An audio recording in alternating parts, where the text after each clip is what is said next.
Je m'appelle Annabelle. Astrologue depuis plusieurs années, je m'intéresse à l'entrepreneuriat autour des pratiques d'accompagnement alternatives et spirituelles.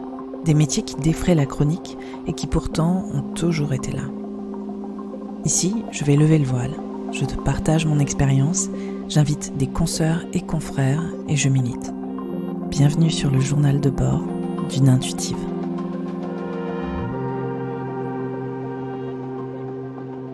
Bonjour à tous, bonjour à toutes. Bienvenue dans ce deuxième épisode d'Intuitive. Aujourd'hui, on va parler des 3 erreurs que j'ai pu faire en tant qu'intuitive quand j'ai commencé à vivre de mon métier.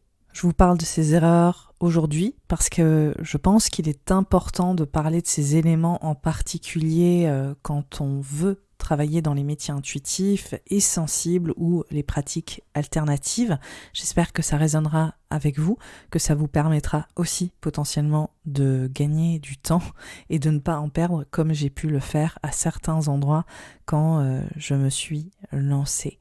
Alors, la première erreur que j'ai faite, c'est celle du métier passion. C'est celle de créer sans assumer la finalité, c'est-à-dire de vivre de mon activité, tout simplement.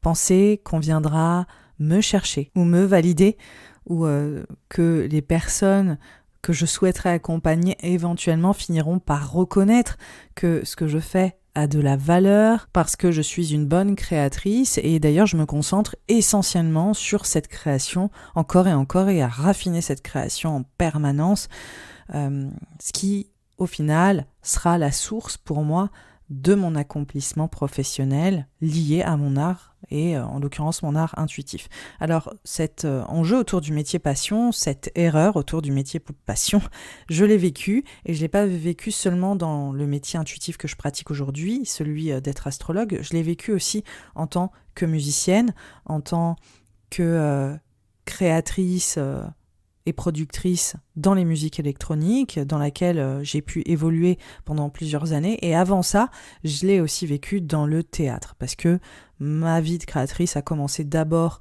en faisant de la mise en scène. J'ai monté une pièce de théâtre quand j'avais 20 ans. Ensuite, j'ai continué à créer et j'ai monté un projet musical qui a duré pas mal d'années, que j'ai produit, que j'ai financé, enfin j'ai tout fait moi-même et ensuite, là aujourd'hui, je suis en train de travailler en tant qu'astrologue, en tant que créatrice intuitive qui est dans la continuité totalement de ce que je fais, de ce que je faisais auparavant, mais dans mes métiers créatifs, dans les arts à proprement parler, avant les arts intuitifs, je me suis énormément épuisée. Et en fait, quand j'ai commencé à travailler dans mon métier intuitif, on va dire que une similarité, un écho à cette expérience s'est rapidement manifesté parce qu'en fait, j'avais toujours travaillé de la même manière. Je faisais tout pour monter les choses, mes projets, à ma façon, je faisais tout pour me rendre visible, je cherchais à m'améliorer, à me perfectionner encore dans une espèce de boucle interminable parce que dans le monde de l'art, de la musique, on peut toujours mieux faire, on est aussi dans un monde qui est plutôt compétitif, on est toujours en train d'essayer de raffiner notre création, notre expression, la façon dont on écrit, la façon dont on transmet, etc. Et finalement, on peut se laisser vite aspirer dans une boucle de perfectionnisme qui va venir nous empêcher d'être dans le concret. Et donc, ce qui se passait, c'est que toute mon énergie était prise là-dedans. Et quand je me suis lancée dans l'entrepreneuriat, dans le métier intuitif, ça a été pareil. Donc, dans les premières années, il y a eu cet espace de création qui était prolifique, qui est toujours aussi prolifique aujourd'hui, mais je n'allais pas au bout. Et ça, c'est la problématique du métier passion, c'est qu'au final, c'est comme si on n'osait pas finalement vendre notre travail. On est tellement dans cette boucle de perfectionnement, on essaye toujours de mieux faire, on est tellement passionné par ce qu'on fait qu'au final, on a du mal à capitaliser dessus, on a du mal à en vivre littéralement. Et pire, le fait d'en vivre pourrait nuire à l'expérience de créativité. Il y a une espèce de croyance comme ça qui vient nous empêcher de vivre pleinement de nos passions. On préfère raffiner, continuer de peaufiner continuellement ce qu'on sait déjà quand même globalement faire que d'aller sur le terrain et réellement se confronter à ses connaissances et à ses théories. Petit exemple, moi personnellement, avant dans le monde de la musique, je créais énormément de musique, j'étais en studio beaucoup, c'était plutôt difficile pour moi d'aller sur les planches, on va dire ça comme ça, enfin faire des concerts concrètement et de tourner. Ça a toujours été quelque chose de très compliqué. Et oui, parce qu'on se confronte à une certaine réalité, parce qu'on est aussi en contact avec le public qu'on veut toucher. Et je pense que cette analogie, elle est utile pour les entrepreneurs parce qu'il y a exactement cette même problématique. En fait, on pense souvent que le fait de vendre notre activité, d'aller la vendre, ça va nous nuire ou ça va altérer la beauté, la pureté de ce qu'on essaye de transmettre et on a du mal à adresser ces enjeux extrêmement tangibles et concrets qu'est de l'ordre de monétiser et de vendre ce qu'on fait à nos passions, à l'authenticité aussi de notre démarche. Et il y a quelque chose qui vient se cliver très fort sur cette thématique. Et c'est normal, c'est normal.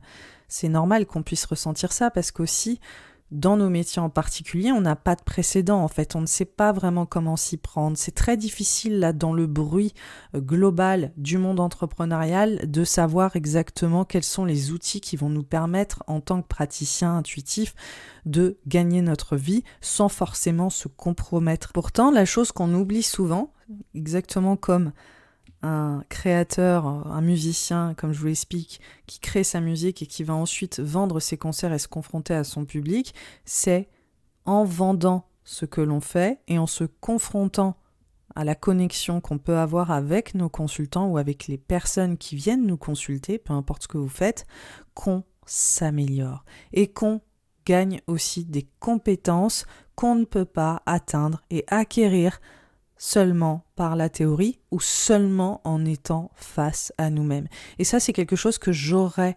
vraiment souhaité comprendre parce que on peut, surtout en tant qu'intuitif, en tant que créateur, en tant que personne qui travaille dans les arts sensibles, on peut rapidement s'enfermer en soi, dans notre propre monde.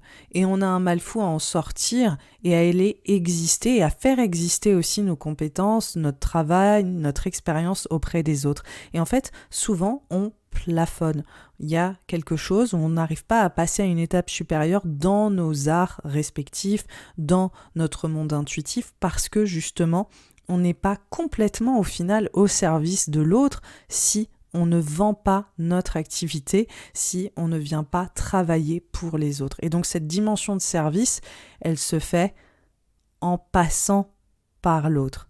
Et ça, honnêtement, je parle évidemment de monétiser ce qu'on fait et forcément de recevoir un échange, une contrepartie liée à notre travail, mais cette notion de service, elle peut aussi se faire dans une forme de gratuité, dans un podcast où vous montrez ce dont vous êtes capable de faire. C'est des choses, en fait, en se confrontant au regard des autres et aussi en mettant vraiment en avant, en s'engageant, en fait, pleinement dans la valeur qu'on est capable d'apporter en vendant nos prestations et en travaillant avec autrui autour de leurs problématiques et aussi avec nos arts sensibles, qu'on est capable d'évoluer, qu'on est capable de grandir dans notre activité et qu'on est capable de faire de notre métier passion un métier qui soit rentable, qui soit épanouissant à tous les niveaux et qui nous permette aussi de continuer d'évoluer dans notre savoir-faire que l'on chérit tant. Donc vraiment, c'est quelque chose que je tenais à vous partager parce que j'ai perdu des années et des années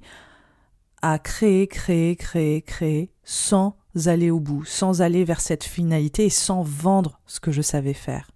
Et je l'ai vendu parfois, évidemment. J'ai pas passé des années à créer et à rester dans l'obscurité. Mais vendre, c'était pas ma priorité.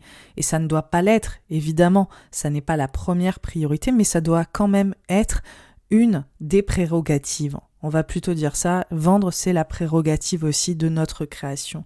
On est censé créer et transmettre. Et pour ça, pour en vivre et pour continuer aussi d'alimenter et de remplir notre coupe, il faut bien réussir à gagner notre vie avec notre passion. Personne ne viendra nous chercher, même si on donne énormément aussi, on travaille très très bien.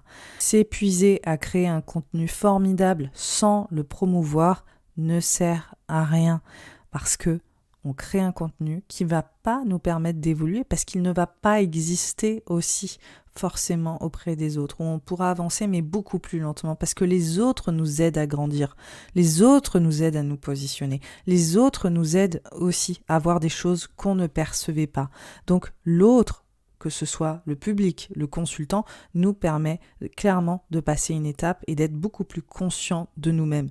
Et encore une fois, raffiner dans l'ombre notre travail ne sera jamais aussi éloquent que notre expérience sur le terrain, que notre pratique in situ avec les gens qui nous font confiance. Donc vraiment, c'est des choses à savoir et à intégrer pleinement au lieu de rentrer dans cette spirale de formation, de théorie, et qu'il faut faire à un moment donné, mais on peut se poser la question, est-ce que on justifie cet apprentissage permanent et ce raffinement continu pour éviter de se confronter soi-même au regard des autres? C'est quand même une question qu'on peut se poser. En tout cas, moi, je vous invite à sauter le pas et aller à la rencontre de vous-même dans ce que vous faites et dans votre passion grâce au regard de l'autre.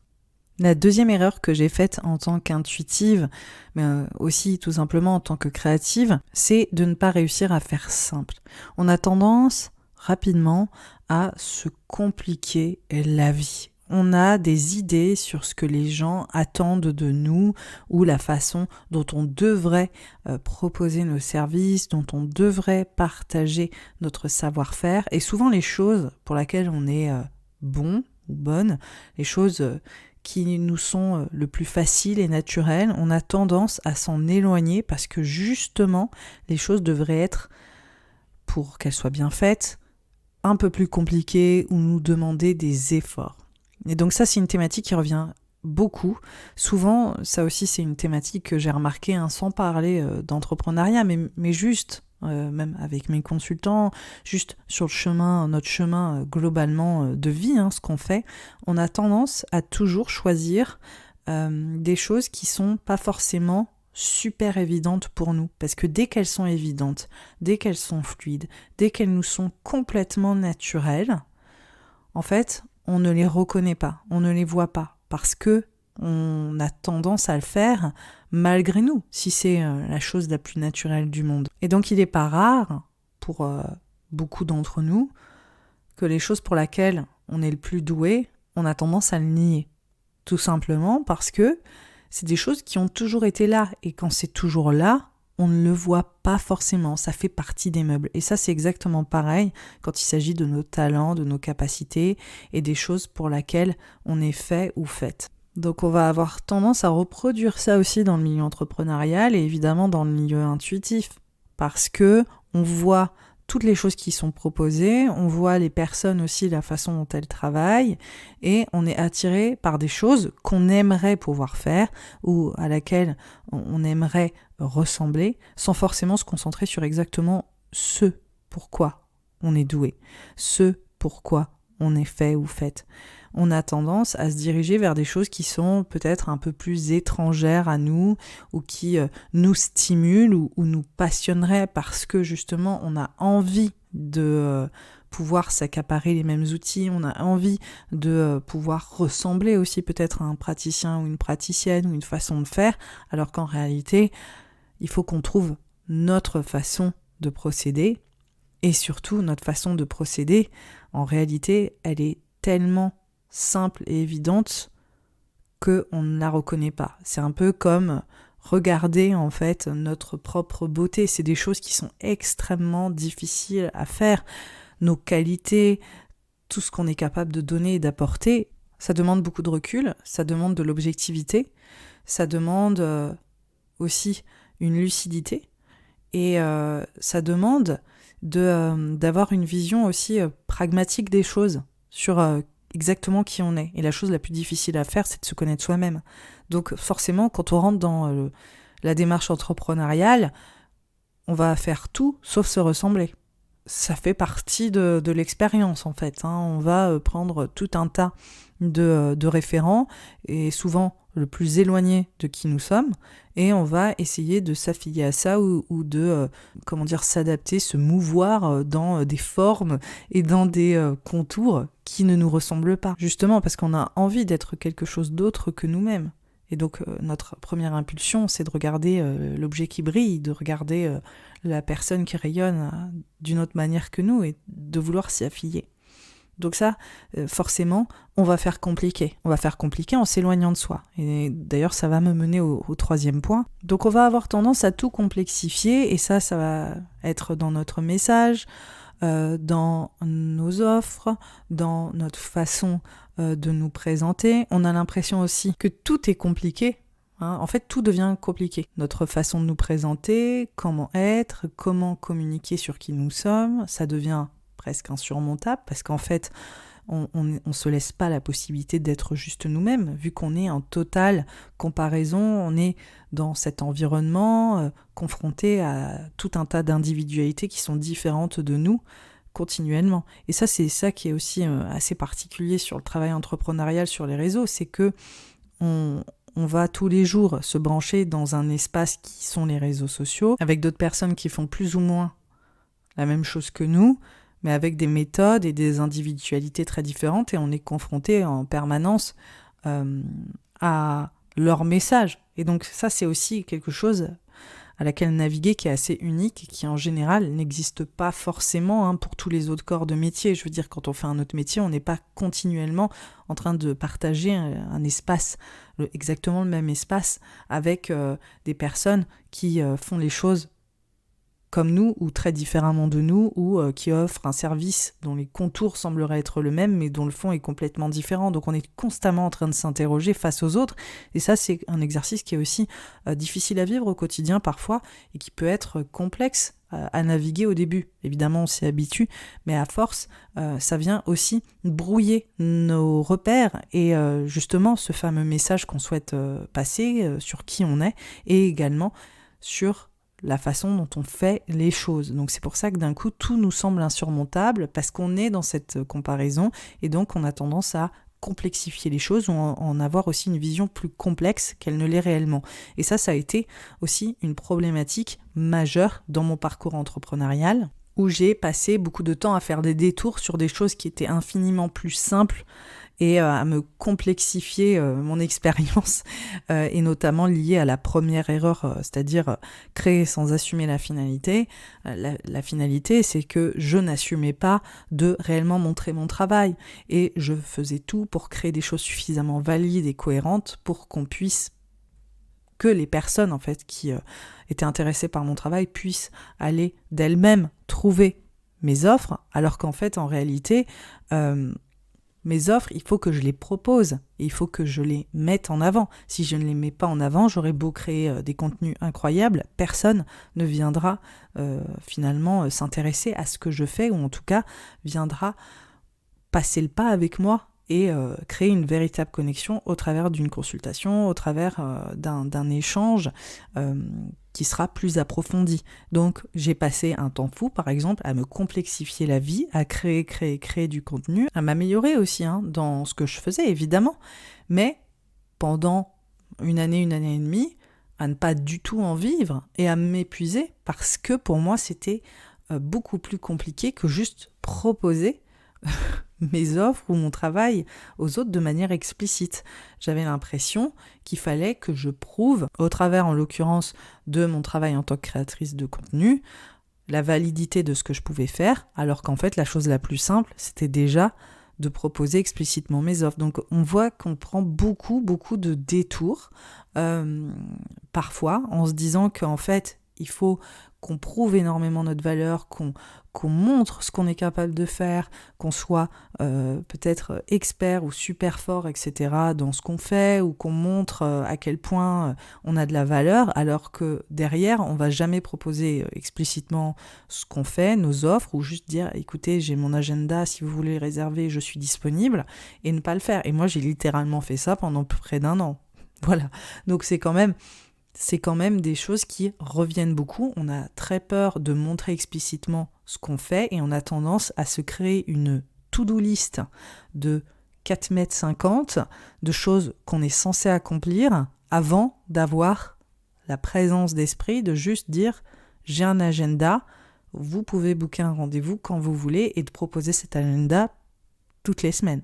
Ça, c'est quelque chose de simple. Eh ben non, on va pas faire ces choses simples, forcément. On va aller se prendre la tête sur nos contenus, sur nos visuels, sur nos articles de blog, sur nos épisodes de podcast, sur la perfectibilité des choses qu'on est censé mettre en place dans ce métier qui est la création de contenu, sur nos stories, bref. Et je vois énormément d'entrepreneurs, dont des entrepreneurs intuitifs, qui traversent aussi des moments où c'est dur aussi déjà en tant que tel de s'assumer en tant que créateur intuitif parce que c'est des métiers qui sont très stigmatisés dans la société et donc qui veulent se révéler au travers de leur site, au travers de leur blog, au travers de leur podcast, au travers de leurs posts, au travers de tout ce qu'ils font en termes de création de contenu, mais qui, pour ne pas passer peut-être pour des personnes malhonnêtes ou pour des personnes qui seraient intéressées par autre chose que leur métier passion, comme en vivre, et là on revient au premier point,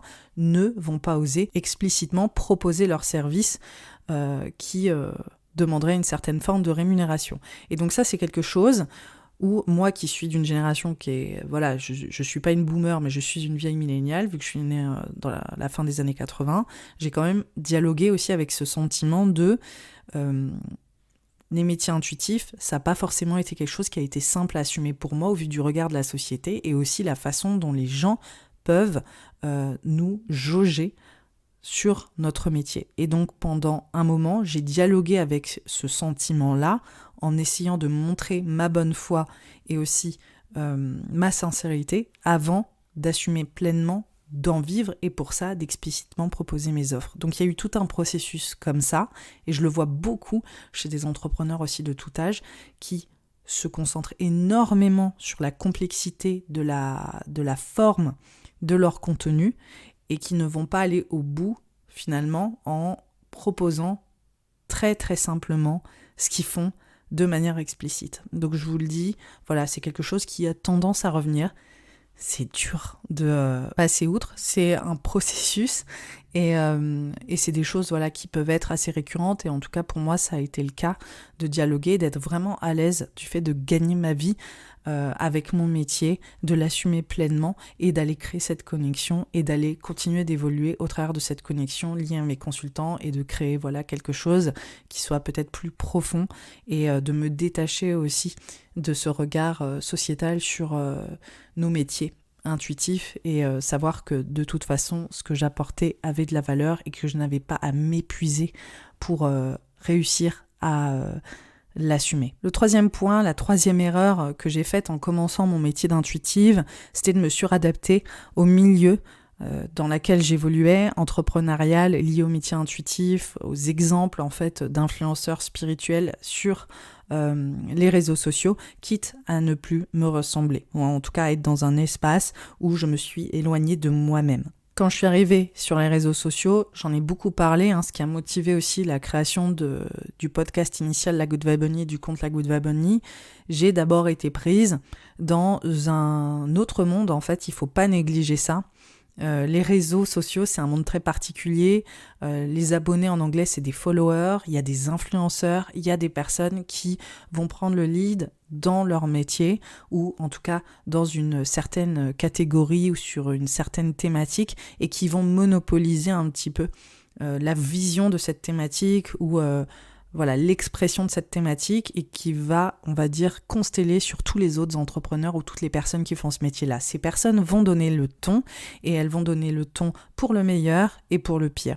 On a des personnes qui étaient hier des entraîneurs fitness et qui, avec une bonne expérience entrepreneuriale, se font un pivot et deviennent des guides spirituels et racontent à peu près n'importe quoi et malheureusement, leur parole ou leur façon de faire les choses ou leur conception de la spiritualité alors qu'avant-hier elle ne faisait pas ça et en espace d'une année ou deux commencent à se placer en autorité majeure sur le sujet vont dicter la façon dont on doit communiquer sur le principe spirituel. Et en fait, quand je suis arrivée sur les réseaux, moi je travaillais en tant qu'astrologue en bouche à oreille, je n'étais absolument pas confrontée à d'autres façons de bosser ou à des influenceurs en fait qui se revendiquaient guides spirituels. J'ai tout vu quand je suis arrivée sur Instagram et j'ai complètement... pour moi, ça a été un énorme choc un peu culturel, mais quand je dis culturel, c'est ma culture à moi, personnelle, mais voilà, je voyais des personnes qui se prétendaient, enfin qui disaient gardiennes du sacré, éveilleurs de conscience, sauveurs d'âme, enfin des trucs... hyper exalté, quoi. Enfin, et je me suis dit, waouh, c'est ok. Donc, c'est comme ça que c'est censé se passer. Enfin, et en fait, j'ai vu tellement cette espèce d'omniprésence avec des promesses vraiment incroyables que je me suis dit, ok, donc en fait, on est censé faire comme ça. C'est comme ça ça se passe. Et j'étais un peu déboussolée. Et moi qui essayais, on va dire, de trouver mes marques dans le milieu entrepreneurial, j'ai pu me laisser croire qu'en fait, c'était normal ou que c'était une espèce de norme qui était imposée aujourd'hui dans notre milieu. J'ai vu des personnes clairement assumer de dire, en fait, aujourd'hui, être dans le spirituel ou dans un métier spirituel intuitif, il faut procéder comme ça, c'est comme ça que ça marche, et on est abreuvé vraiment continuellement avec des personnes qui sont assez coercives et qui disent, en fait, c'est comme ça, quoi. L'argent, c'est comme ça. L'argent est spirituel. Si tu fais pas de l'argent, c'est que t'es pas assez éveillé spirituellement.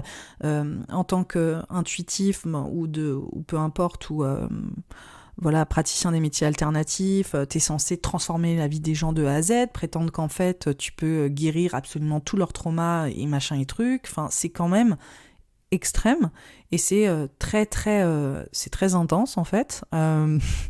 Tout le monde vit des éveils. Ça, c'est incroyable. Tout le monde a fait la nuit noire de l'âme et a des éveils et tout le monde est choisi. Je veux dire, et on est dans un espèce d'environnement où il y a un bruit et tout le monde est en train d'aboyer en même temps en disant j'ai été choisi, j'ai l'éveil, je suis surnaturel, je suis une starseed, je suis plus. Et en fait, on est dans cette espèce de surenchère et ça ne s'arrête jamais. Tout le monde est exceptionnel. C'est un truc de fou. Je veux dire qu'il y a beaucoup de monde qui sont choisis quand même, si on prend 2 minutes de recul. Et en fait, face à ça, je me suis retrouvée dans cette espèce de milieu à me demander si moi aussi je devais peut-être pas assumer plus quelque chose ou raconter mon histoire ou dire... Et honnêtement, je me souviens avoir été influencée. Et ça, c'est quelque chose où je me dis, waouh, quand on commence dans le milieu entrepreneurial, on ne se rend pas compte à quel point on est vulnérable. On ne se rend pas compte quand on crée notre entreprise à quel point on est perméable et sensible. On croit qu'on ne risque rien alors qu'en fait c'est une période qui est tellement charnière. Et souvent quand on se lance dans le monde entrepreneurial, c'est pas pour rien. Souvent c'est parce que souvent ça c'est un grand classique, on est jeune maman et on a envie de créer une vie plus équilibrante pour être présente pour ses enfants. On sort d'un burn-out. On a envie de s'autonomiser dans notre travail parce qu'on ne veut plus jamais revivre des expériences de domination ou d'abus dans le cadre professionnel.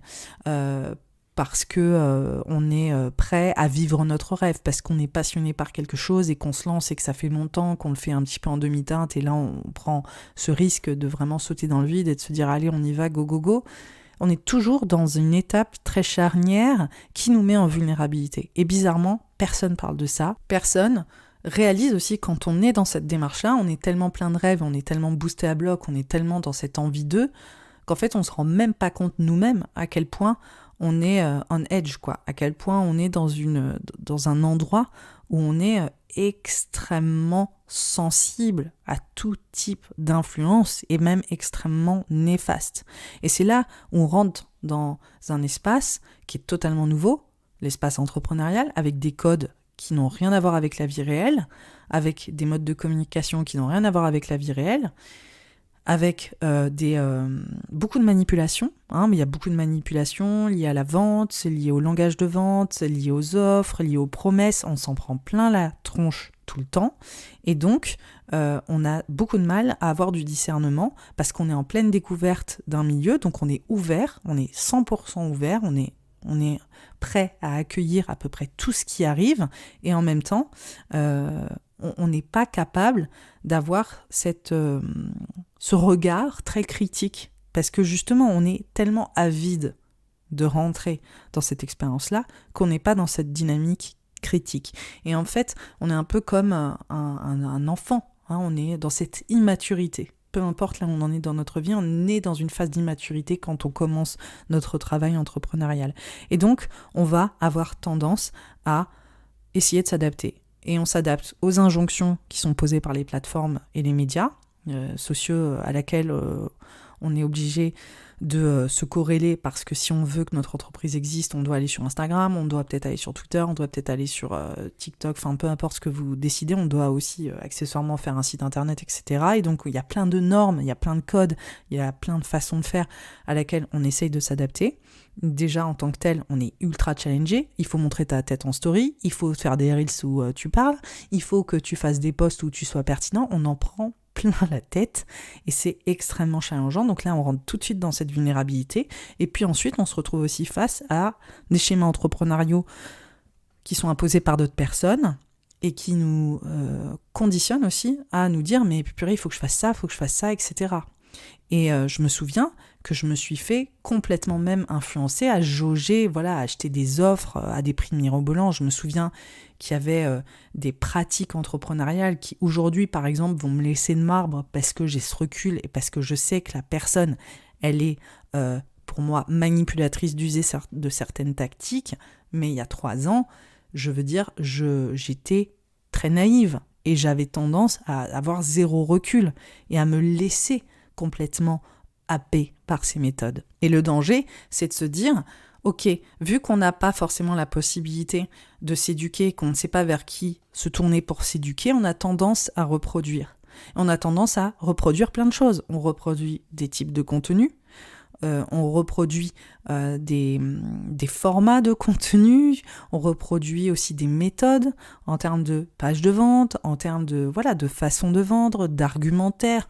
On va apprendre sur le terrain in situ, c'est pas plus mal, mais je veux dire qu'à un moment donné, on ne s'interroge même pas de se dire est-ce que ça me va, est-ce que ça me correspond, est-ce que je suis moi-même en faisant ça ? Non, parce qu'on a un objectif, c'est de gagner notre vie et de vivre de notre activité. Et donc on voit quelqu'un qui pseudo réussit très bien, on voit ses méthodes, on se dit ok, je dois faire la même chose.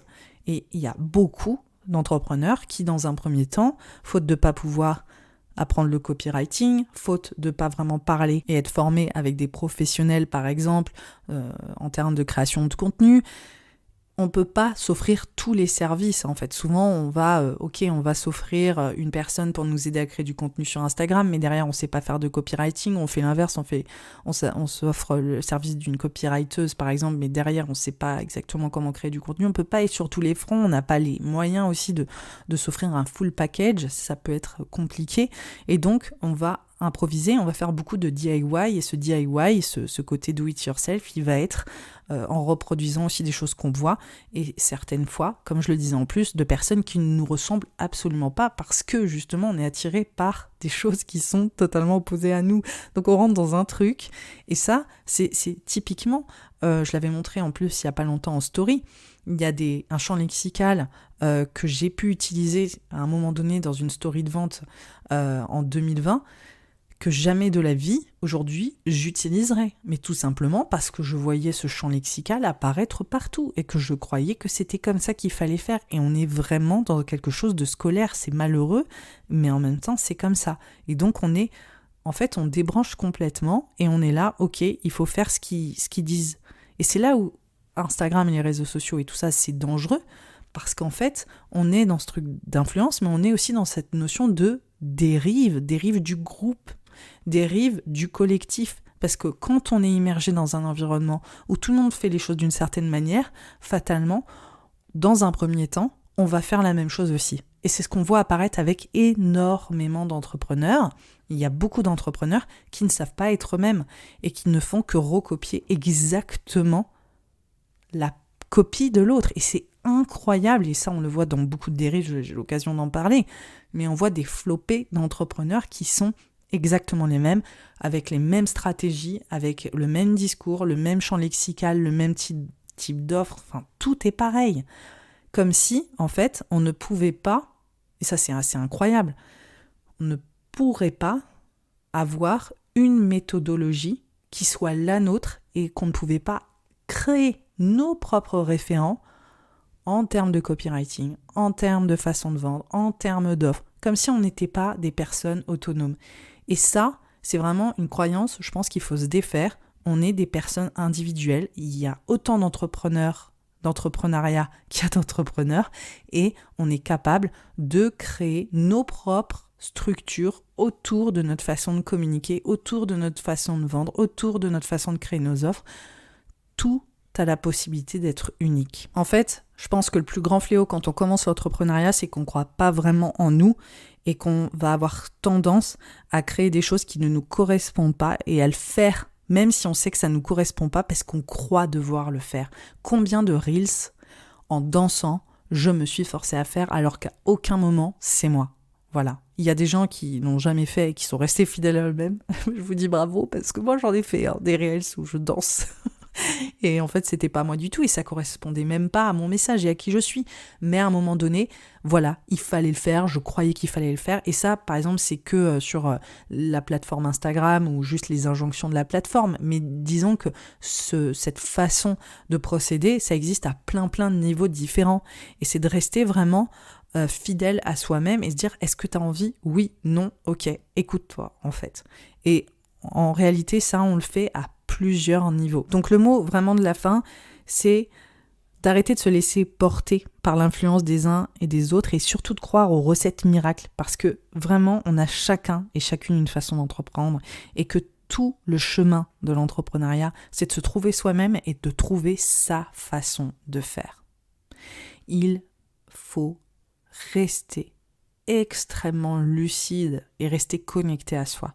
Et c'est ça le plus grand défi en tant qu'entrepreneur, mais surtout aussi en tant qu'entrepreneur dans les métiers intuitifs, parce que maintenant tout le monde utilise la spiritualité pour vendre, à tort et à travers. Et ça, j'aurai l'occasion d'en parler, je vais en reparler, parce qu'en fait, ce podcast, il est dédié aux intuitifs, mais aujourd'hui, tout le monde s'accapare le message spirituel à des fins business, à des fins de vente, etc. Et donc nous, en fait, on est complètement perdu parce que le message spirituel, il émane partout, il est surutilisé, il est surabusé aussi.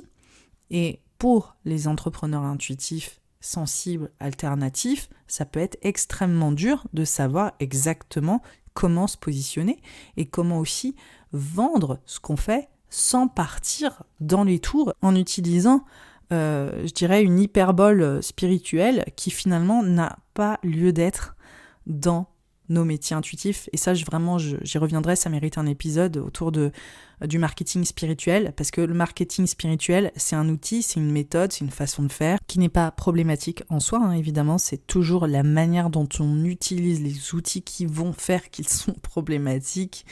Et le marketing spirituel, il est tellement outrancier, il est tellement excessif, il est tellement aussi réinventé dans une façon extrêmement toxique à l'heure actuelle sur les réseaux, que on peut être dans une perte de repères, et notamment parce qu'il est abusé et abusif dans nos métiers intuitifs et liés à des métiers aussi qui viennent s'accaparer ce que c'est l'intuitif et qui viennent le réinterpréter autrement. Ça paraît un peu flou ce que je dis, mais notamment dans tout ce qui est coaching, on voit beaucoup de personnes se mettre en avant comme coach, mais derrière vendre je sais pas moi, des prestations intuitives, comme si ces personnes avaient la clé de l'accomplissement total, absolu, amoureux, sentimental, financier, etc.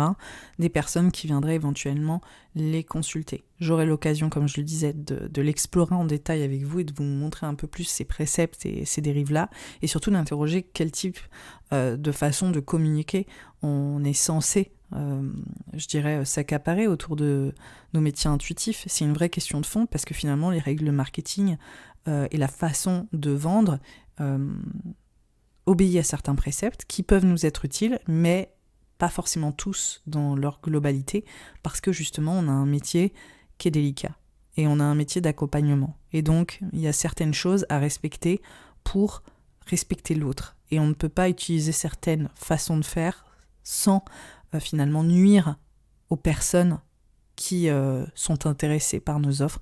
Et donc c'est des choses à savoir et à connaître. Et j'aurai l'occasion justement d'en parler plus en détail dans un épisode. En attendant, voici les 3 erreurs que j'ai faites quand j'ai commencé. Et des choses aussi que je raffine encore aujourd'hui, évidemment, où j'essaie de trouver un bon équilibre autour de ces thématiques en particulier. J'espère qu'elles vous ont été utiles, j'espère que l'écoute de ce podcast vous a plu. En attendant, n'hésitez pas à le partager, à en parler autour de vous et à me suivre sur Instagram, sur intuitive_le podcast. Je vous souhaite une très belle semaine et je vous dis à très vite. Bye bye.